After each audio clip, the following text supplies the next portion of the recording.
Assalamualaikum warahmatullahi wabarakatuh. Kembali lagi di channel Istana Misteri untuk kisah yang akan saya bawakan kali ini, yaitu sebuah kisah yang berjudul Ritual Pesugihan Batok Kelapa. Dan sebelum kita lanjut ke ceritanya, tekan dulu tombol like video ini dan jangan lupa tekan juga tombol subscribe channel ini. Nyalakan juga lonceng notifikasinya agar tidak ketinggalan cerita-cerita baru dari channel ini. Dan seperti apa untuk kisah kali ini? Langsung saja kita masuk ke ceritanya.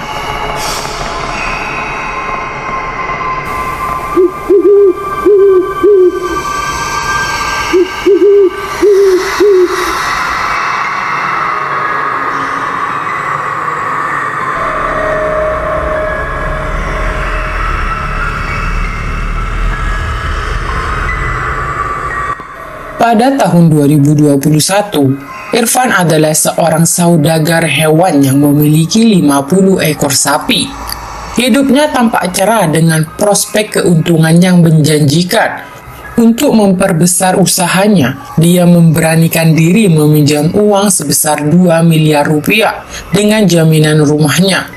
Modal tersebut digunakan untuk membeli sapi-sapi yang kemudian dijual dengan harapan meraup keuntungan yang besar. Namun, tak ada yang bisa meramalkan kedatangannya pandemi COVID-19. Pasar sapi hancur seketika, harga jual merosot tajam. Setiap hari, Irfan harus membeli pakan untuk sapi-sapi yang tak terjual, sementara bunga pinjaman terus bertambah. Irfan berusaha keras menjual sapi-sapinya dengan harga yang sangat rendah demi mengurangi kerugian. Tapi usaha itu tak cukup. Lama-kelamaan, dia kehabisan uang, tak mampu lagi membayar cicilan pinjaman. Rumahnya diambil alih oleh bank, mobil dan motor pun terpaksa dijual. Irfan kehilangan segalanya. Rentenir mulai berdatangan, menagih utang dengan cara yang semakin kasar. Irfan menjadi buronan, tak berani pulang ke rumah pada siang hari.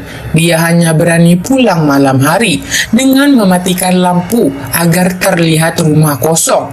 Pagi harinya, dia harus bersembunyi karena para rentenir sudah menunggu di luar. Kondisi ini membuat Irfan tertekan. Sampai suatu malam, dia memutuskan untuk pergi. Dia pamitan kepada istrinya dengan berat hati. Tanpa tujuan yang jelas, Irfan memulai perjalanannya. Dia mendaki Gunung Ngawi, berharap menemukan ketenangan dan jawaban atas masalahnya. Namun di sana dia hanya menemukan kesunyian yang tak memberi solusi. Tak putus asa, Irfan kemudian pergi ke Alas Purwo, tempat yang dikenal mistis dan penuh legenda. Dia menjalani tirakat di sana, berharap mendapat petunjuk dari yang goib. Tapi usaha ini pun nihil. Dia tetap pulang dengan tangan hampa. Setiap kali pulang, dia disambut dengan kemarahan istrinya yang tak sanggup lagi menahan tekanan dari para debt collector. Ketidakmampuan Irfan untuk mengatasi masalah ini akhirnya membuat istrinya meminta cerai. Irfan merasa hancur bukan hanya karena kehilangan harta, tetapi juga kehilangan orang yang dicintainya. Dalam keputusasaan, Irfan terus mencari jalan keluar.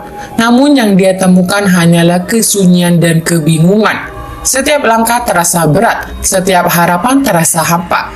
Di tengah kegelapan hidupnya, Irfan hanya bisa berharap suatu hari akan ada secerah cahaya yang membawanya keluar dari kehancuran ini.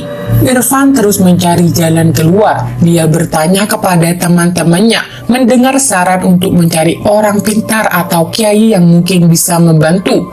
Dia berkelana ke Jawa Tengah dan Jawa Timur, mendatangi setiap orang yang disebut-sebut bisa memberikan solusi. Namun semua usaha ini tak membuahkan hasil. Dalam kebingungan dan keputus asa, Irfan sampai mempertimbangkan pesugihan. Dia mendengar ada yang menawarkan pesugihan tanpa tumbal, tapi ternyata itu hanya tipuan. Ketika ditawari pesugihan dengan tumbal, dia merasa ngeri. Tumbal yang diminta bukan orang asing, melainkan keluarga sendiri, istri, orang tua, atau saudara. Irfan tak sanggup mengorbankan keluarganya demi kekayaan. Dia tidak tega melihat orang yang dicintainya menjadi korban demi ambisinya. Dalam kebingungan, dia merasa semakin terpojok dan tak tahu harus berbuat apa lagi. Semua usaha yang dia lakukan berujung pada kekecewaan dan kehilangan. Malam demi malam, Irfan terus berjuang mencari jawaban, berharap ada secerca harapan yang bisa membawanya keluar dari krisis ini. Namun, yang dia temukan hanyalah kesunyian dan kebingungan. Di tengah kegelapan hidupnya, Irfan hanya bisa berharap suatu hari akan ada jalan keluar yang bisa membawanya kembali ke kehidupan yang lebih baik. Irfan merenung dalam kegelapan. Listrik sudah habis pulsanya dan dia tidak punya uang untuk mengisinya. Pikiran tentang istrinya yang ingin bercerai semakin menambah beban di dalam hatinya. Dalam keputusasaan, Irfan mulai memikirkan untuk mengakhiri hidupnya. Pada suatu malam, Irfan memutuskan untuk keluar dari rumah setelah jam 9 malam. Saat para rentenir sudah tidak ada, dengan langkah berat, dia berjalan ke arah utara, menuju sebuah jembatan yang tinggi. Di puncak keputusasaan, dia memutuskan untuk melompat dari jembatan setinggi 20 meter itu, berharap dapat mengakhiri semua penderitaannya. Namun, takdir berkata lain. Irfan hanya mengalami patah kaki dan tubuhnya penuh luka-luka. Dia tergeletak di dasar jembatan, pingsan selama beberapa jam.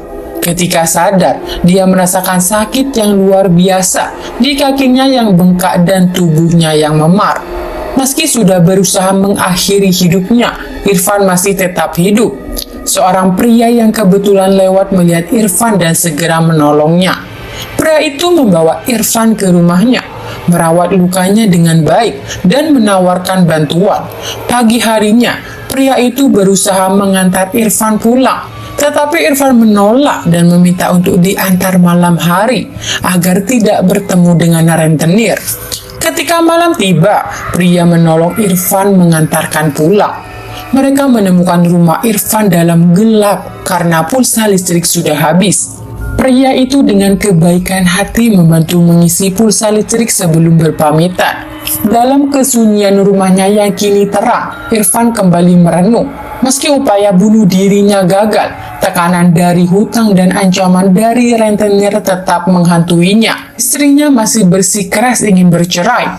Di tengah kepedihan, dia melihat selendang anaknya dan merasa terharu, mengingat tanggung jawabnya sebagai seorang ayah. Dengan kaki yang masih bengkak dan pikiran yang kalut, Irfan tahu bahwa mengakhiri hidup bukanlah jawaban. Dia harus menemukan cara lain untuk mengatasi masalahnya, meski jalannya terasa sangat sulit dan penuh rintangan. Setelah beberapa saat terbaring dengan perut lapar dan tanpa uang sepeser pun, Irfan memutuskan untuk keluar rumah dan berjalan menuju rumah temannya yang beranjak sekitar 2,5 kilometer. Dengan kaki yang bengkak dan tubuh yang lemah, dia tiba di rumah temannya. Setelah mengetuk pintu, temannya membuka dan menyambutnya dengan penuh keheranan. "Dari mana Irfan?" tanyanya. Irfan menjawab dengan suara lirih, "Dari rumah. Aku lapar, belum makan, dan tidak punya uang." Temannya segera membawanya masuk dan memberikan makanan. Setelah makan, mereka keluar rumah dan duduk di depan, berbincang-bincang dan berbagi cerita. Irfan menceritakan semua kesulitannya, termasuk percobaan bunuh diri yang gagal. Dengan penuh emosi, dia menangis sambil menceritakan penderitaannya. Temannya Anton mendengar dengan penuh empati dan ikut menangis mendengar kisah tragis Irfan. Anton kemudian memberikan solusi, menawarkan untuk mengenalkannya kepada seorang kenalan yang mungkin bisa membantu. "Urusan biaya dan modal itu nanti bisa diatur. Yang penting kamu coba dulu," kata Anton. Meski ragu, Irfan akhirnya setuju untuk mencoba. Malam itu, Anton mengeluarkan motornya dan mereka berdua berangkat. Perjalanan memakan waktu sekitar 1 jam. Dalam perjalanan itu, Irfan masih merasakan sakit di kaki yang bengkak, tetapi dia tetap bertahan dengan harapan baru yang ditawarkan temannya. Setelah perjalanan selama 1 jam, Irfan dan Anton akhirnya tiba di rumah orang yang dijanjikan Anton. Saat melihat rumah tersebut, Irfan merasa heran. Rumah itu terlihat sangat sederhana, hampir tidak berbeda dengan rumahnya sendiri. Mas, rumahnya biasa saja. Masa dia bisa bantu saya? Gumam Irfan dengan rasa ragu. Anton menenangkan Irfan. Kamu tenang dulu, duduk di sini. Nanti saya panggil orangnya. Irfan duduk di depan dengan perasaan campur aduk, masih meragukan kemampuan orang yang akan mereka temui. Setelah beberapa saat, pintu rumah terbuka dan keluar seorang pria tua. Anton menyapanya dengan hormat, dan mereka berbicara sebentar sebelum masuk ke dalam rumah. Irfan menunggu dengan cemas di luar, merasakan rasa lapar dan keletihan yang semakin mendera. Tidak lama kemudian, Anton keluar dan memanggil Irfan masuk. Di dalam rumah yang sederhana itu, mereka duduk dan mulai berbicara dengan pria tersebut. Irfan menceritakan semua kesulitannya, dari hutang yang menumpuk hingga percobaan bunuh dirinya yang gagal. Pria tua itu mendengarkan dengan seksama sebelum memberikan saran. Bagaimana kalau kamu coba cara ini? Tapi itu membutuhkan tumbal, katanya. Irfan langsung menolak. Saya tidak mau yang ujung-ujungnya minta tumbal. Pria tua itu terdiam sejenak sebelum berbicara lagi. Baiklah, saya akan mencoba membantu dengan cara lain. Tolong sementara duduk di sini dulu. Saya akan masuk ke kamar. Irfan menunggu dengan cemas bersama Anton di ruang depan. Sambil menunggu, Irfan kembali meragukan kemampuan pria tua itu. Tol, masa bisa bantu saya? Sedangkan hidupnya aja kayak gini, tanyanya pada Anton. Anton hanya bisa tersenyum dan berkata, di hati kalau ngomong sama dia, itu guru saya. Mendengar itu, Irfan merasa sedikit tenang, namun masih ada keraguan dalam hatinya. Setelah beberapa waktu, pria itu keluar dari kamar membawa sesuatu yang tampak seperti kain lusuh dan botol kecil berisi cairan aneh. Ini yang bisa saya berikan untuk sekarang. Lakukan ini setiap hari selama 7 hari dan berdoa dengan ikhlas, kata pria tua itu sambil menyerahkan barang-barang tersebut kepada Irfan. Meskipun masih ada rasa ragu, Irfan menerima dengan harapan terakhir yang tersisa. Setelah berpamitan dan berterima kasih, Irfan dan Anton pulang. Dalam perjalanan pulang, Irfan tidak bisa berhenti berpikir tentang nasibnya. Apakah saran dari pria tua itu akan berhasil? Apakah dia bisa keluar dari masalah hutang dan menyelamatkan pernikahannya? Malam itu, Irfan memulai ritual yang diajarkan oleh pria tua tersebut. Dengan harapan yang tipis, namun tetap ada. Dia berdoa dan mengikuti instruksi dengan penuh harapan. Setiap hari, dia menjalankan ritual itu dengan tekun, berharap perubahan akan datang. Irfan duduk bersama Anton di rumah gurunya, menunggu dengan cemas. Guru Anton keluar dari kamar dan berkata, saya kasih amalan bacaan surat jin, bacalah 27 kali. Irfan bingung dan berkata, bagaimana saya bisa baca semua ini? Saya sudah dikejar-kejar kolektor, hutang saya banyak. Apa ini akan membantu? Guru Anton tetap tenang dan berkata, ini cara yang bisa membantu kamu. Kamu juga harus bekerja keras. Irfan merasa putus asa. Pekerjaan apa? Untuk makan saja susah. Guru Anton kemudian meminta Irfan untuk menunggu lagi. Dia masuk ke kamarnya dan tinggal di sana cukup lama. Sementara menunggu, Anton menenangkan Irfan. Dia tahu isi hati kamu, sabar saja. Setelah beberapa waktu, Guru Anton keluar dan duduk di depan Irfan. Kamu harus mencari kelapa yang dimakan tupai. Irfan bingung. Kelapa yang dimakan tupai? Bagaimana saya bisa menemukannya? Carilah dan bawalah ke sini, kata Guru Anton dengan tenang. Irfan dan Anton berpamitan, kemudian pulang untuk mencari kelapa tersebut. Bersama Anton, mereka mencari kelapa itu hingga malam, dan untungnya mereka menemukannya. Namun, Irfan tidak berani pulang ke rumah karena takut bertemu dengan kolektor utang. Jadi, dia menginap di rumah Anton. Anton memberikannya makan dan rokok, serta memberikan dukungan moral yang sangat dibutuhkan Irfan. Malam itu, Irfan tidak bisa tidur. Pikiran tentang utang yang menumpuk terus menghantui pikirannya. Pada pukul 4 subuh, Irfan membangunkan Anton. Ton, antar aku ke rumah gurumu sekarang. Anton yang masih mengantuk berkata, tunggu dulu, ini masih terlalu pagi, nanti saja jam 5. Irfan setuju dan mereka menunggu hingga pukul 5 pagi sebelum berangkat ke rumah guru Anton dengan membawa kelapa yang telah mereka temukan. Setelah tiba di rumahnya gurunya Anton, Irfan mengetuk pintu dan diizinkan masuk. Bersama Anton, mereka membawa kelapa yang dimakan tupai ke dalam rumah. Gurunya Anton memerintahkan Irfan untuk mengupas kelapa dan memotongnya menjadi 2 bagian menggunakan golok. Irfan melakukan perintah tersebut dengan hati-hati. Gurunya Anton berkata, Kelapa ini mungkin bisa membawakan uang, tapi kamu harus sabar. Irfan bingung, batok kelapa ini bisa mengantarkan uang.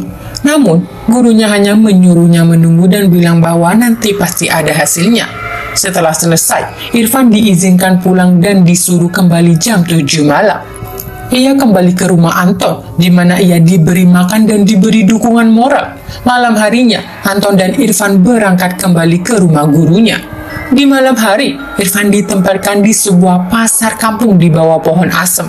Dia diminta untuk hanya menatap batu tanpa melihat orang-orang yang lewat.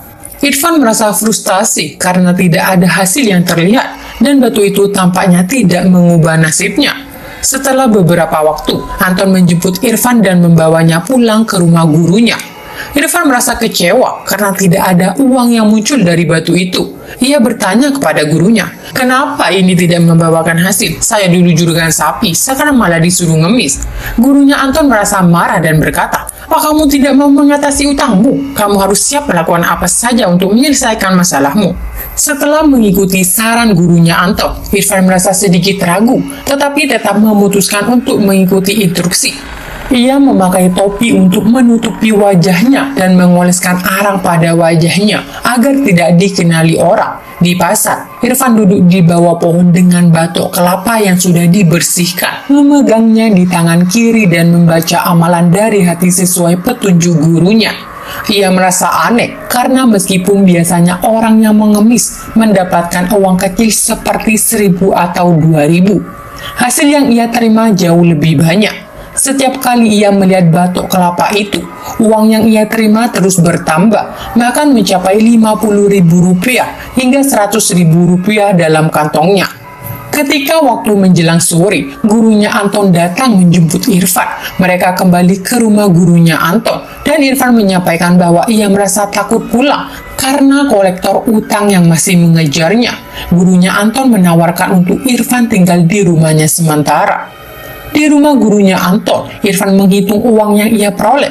Ia terkejut dan tidak percaya karena jumlah uangnya mencapai 3 juta. Keberhasilan ini membuatnya merasa lebih optimis, meskipun ia masih harus berjuang untuk melunasi utangnya. Keesokan harinya, gurunya Anton membawanya ke pasar yang berbeda. Irfan duduk di bawah pohon yang sama, membaca amalan dalam hati, dan memegang batok kelapa.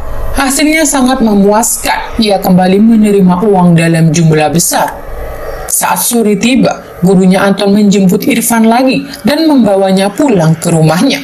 Setelah menghitung uang yang dia peroleh, Irfan sangat terkejut karena jumlahnya mencapai 5 juta. Keberhasilan ini memberikan harapan baru bagi Irfan, meskipun ia masih harus menghadapi masalah utangnya dan rentenir. Setelah menerima hasil yang mengejutkan dari mengemis dengan batok kelapa, Irfan kembali berdiskusi dengan gurunya Anton. Gurunya Anton mengarahkan Irfan untuk menggunakan uang yang ia peroleh untuk membeli motor. Ia menyarankan agar Irfan membeli motor yang biasa saja, yang penting dapat digunakan untuk perjalanan. Anton juga menekankan bahwa Irfan harus berhati-hati dan tidak mengunjungi pasar yang sama seperti sebelumnya. Pesan utamanya adalah bahwa ia tidak mengemis kepada manusia, melainkan kepada Tuhan. Irfan mengikuti petunjuk tersebut bersama gurunya Anton. Ia membeli sebuah motor Supra bekas yang cukup terjangkau. Dengan sisa uang yang ada, Irfan merasa lebih ringan dan siap untuk memulai lembaran baru. Ia memutuskan untuk tinggal di rumahnya gurunya Anton sementara waktu, sambil berusaha melunasi hutangnya. Gurunya Anton mengizinkannya tinggal dan berkata bahwa ia bisa menganggap rumah tersebut sebagai rumahnya sendiri. Setelah membeli motor, Irfan mulai menjalankan rutinitas barunya. Ia mengunjungi pasar-pasar yang berbeda dan terus membaca amalan dalam hati seperti yang diajarkan. Keberhasilan yang diraihnya dalam beberapa hari terakhir membuatnya terkejut karena penghasilannya meningkat secara signifikan. Sampai akhirnya, Irfan berpindah ke pasar Sragen, mengikuti nasihat gurunya Anton. Ia merasa optimis dengan hasil yang terus meningkat dan mulai merencanakan bagaimana ia bisa menggunakan uang tersebut untuk melunasi hutangnya dan memperbaiki hidupnya. Setelah menjalani hidup sebagai pengemis dengan bantuan batok kelapa dan amalan yang diberikan gurunya Anton, Irfan mengalami perubahan hidup yang luar biasa. Uangnya terus bertambah setiap hari, dan ia merasa seperti mendapatkan kesempatan kedua yang tidak pernah ia bayangkan sebelumnya. Keberhasilan ini membuatnya terkejut dan hampir tidak percaya, tetapi ia terus menjalankan rutinitasnya dengan tekun. Dalam waktu 1,5 tahun, Irfan menjelajahi berbagai pasar dari Mataram hingga Jawa Barat, mengumpulkan uang yang cukup untuk melunasi semua utangnya. Uang yang terkumpul melebihi ekspektasinya, dan ia akhirnya dapat membayar semua utangnya, serta memiliki sisa yang cukup untuk memulai usaha baru. Irfan kembali ke rumah gurunya Anton untuk mengucapkan terima kasih. Ia menyadari betapa pentingnya bantuan Anton dalam hidupnya. Dengan perasaan bersyukur dan penuh semangat, ia pulang dan menjemput istrinya di rumah mertua. Keduanya merayakan kebebasan mereka dari beban utang dan memulai hidup baru. Setelah melunasi hutang dan membeli beberapa aset, Irfan memutuskan untuk membuka usaha baru. Ia mulai dengan usaha kambing dan secara perlahan menambah modalnya. Meskipun banyak saran dari teman-temannya, Irfan memilih untuk mengikuti kata hatinya dan akhirnya memutuskan untuk membuka usaha ukiran kayu di Bali. Setibanya di Bali, Irfan mencari lokasi yang tepat di sekitar Seminyak dan mulai membangun usaha ukiran kayu. Dengan bantuan pekerja lokal, ia berhasil mengembangkan usahanya dari awal hingga menjadi sukses. Usahanya berkembang pesat dan melayani pelanggan hingga luar negeri, termasuk di Los Angeles. Irfan merasa bersyukur atas segala perubahan yang terjadi dalam hidupnya. Dari masa-masa sulit dan hampir putus asa, ia kini berhasil membangun usaha yang menguntungkan dan memulai kehidupan baru yang penuh harapan. Keberhasilannya adalah hasil dari ketekunan, doa dan bantuan yang tak terduga, serta keputusan untuk mengikuti instingnya sendiri. Kisah ini menggambarkan perjalanan Irfan dari titik terendah dalam hidupnya menuju kesuksesan yang luar biasa.